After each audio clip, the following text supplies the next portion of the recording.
वाईट वाईट होत आहे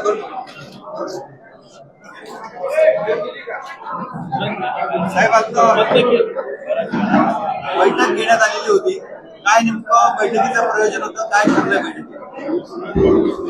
राष्ट्रवादी काँग्रेस पक्षाच्या स्थापनेला जवळपास 26 वर्ष झालेली आहे आणि 26व्या वर्षामध्ये पदार्पण करत असताना महाराष्ट्रव्यापी एक मोठा मेळावा पुणे येथे बालेवाडी स्टेडियम मध्ये घेण्याचं निश्चित करण्यात आलेलं आहे. त्या संदर्भात नाशिक जिल्ह्याच्या राष्ट्रवादीच्या सर्व कार्यकर्त्यांनी, सभासदांनी, पदाधिकाऱ्यांनी, आमदार, खासदार, माजी आमदार, माजी खासदार या सर्वांनी त्या मेळाव्याला उपस्थित राहावं या संदर्भामध्ये त्यांची एक बैठक आपण आयोजित केली होती. त्यांना आवाहन केलेलं आहे की जास्तीत जास्त या ठिकाणी सभासद हे पुणे येथे उद्या परवा होणाऱ्या मेळाव्यामध्ये, प्रताप इंधनाच्या मेळाव्यामध्ये सहभागी होतील अशा प्रकारचं नियोजन या ठिकाणी करण्यात आलेलं आहे. आपण म्हणलात नाशिक जिल्ह्याला 3 मंत्री दिलेले आहेत. नाशिक जिल्ह्याची जबाबदारी कोणती राहणार आहे? आपली ताकद तिथे कशी दिसणार आहे? किती लोक नाशिकहून पुण्याच्या मेळाव्यात जातील? 100% खरं आहे की सन्मान्य राष्ट्रवादी काँग्रेस पक्षाचे राष्ट्रीय अध्यक्ष आणि राज्याचे उपमुख्यमंत्री सन्मान्य अजितदादा पवार यांनी नाशिक जिल्ह्यामध्ये 3 कॅबिनेट मंत्री दिलेले आहेत. वास्तविक 9 कॅबिनेट मंत्र्यांची या ठिकाणी राष्ट्रवादी काँग्रेस पक्षाच्या वतीने शपथ घेतलेली आहे मंत्र्यांनी, परंतु 3 मंत्री हे नाशिक जिल्ह्यातील आहेत. जवळपास 1/3 म्हणजे 35% वाटा महाराष्ट्रामध्ये महाराष्ट्राच्या सत्तेमध्ये हा नाशिक जिल्ह्याचा आहे. नाशिक जिल्ह्यावरती नाशिक जिल्ह्याने जो दादांना साथ दिली, जो न्याय दिला, त्या न्यायाला प्रतिसाद म्हणून दादांनी 3 मंत्र्यांना या ठिकाणी सत्ता या ठिकाणी उपलब्ध करून दिली आहे, सत्तेमध्ये समावेश करण्यात आलेला आहे. त्यामुळे आमची जबाबदारी अत्यंत मोठी आहे.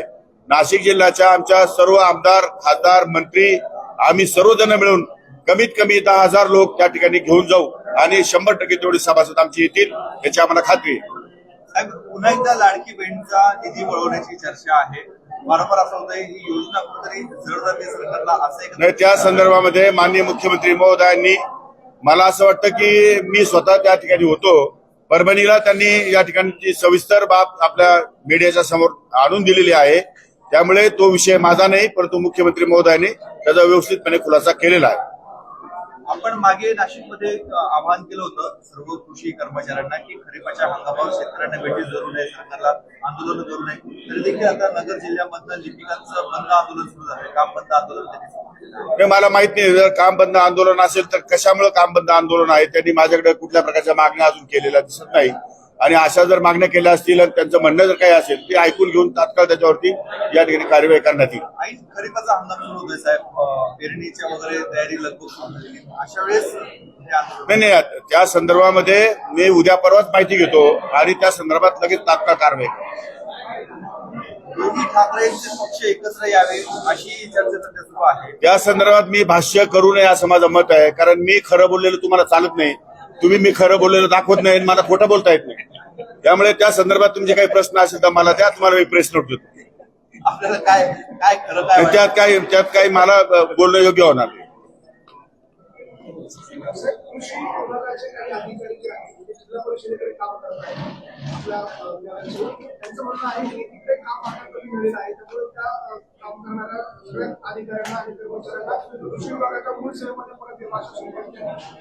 नाही, त्या संदर्भामध्ये सन्माननीय अजितदादांनी आम्हाला पार्टी मिटिंग मध्ये सूचना केलेल्या आहेत की कृषी विभागाचा एक भाग आपला जिल्हा परिषद मार्फत या ठिकाणी काम करतो, त्यांच्याकडे जरा काम कमी असल्याचं दिसतंय, तर त्यांच्याकडे जास्त काम कसं देता येतील या संदर्भातल्या सूचना या ठिकाणी त्यांनी केलेल्या आहेत. आणि त्या संदर्भात मी सचिव महोदयांनी सांगितलंय की जिल्हा परिषदमध्ये जे कृषी खातं आहे त्यांना आपल्यातल्या काही योजना त्यांना डायव्हर्ट करता येतील का या संदर्भात म्हणजे माहिती घेऊन आणि त्या संदर्भात ते कारवाई करण्यासाठी सांगितले.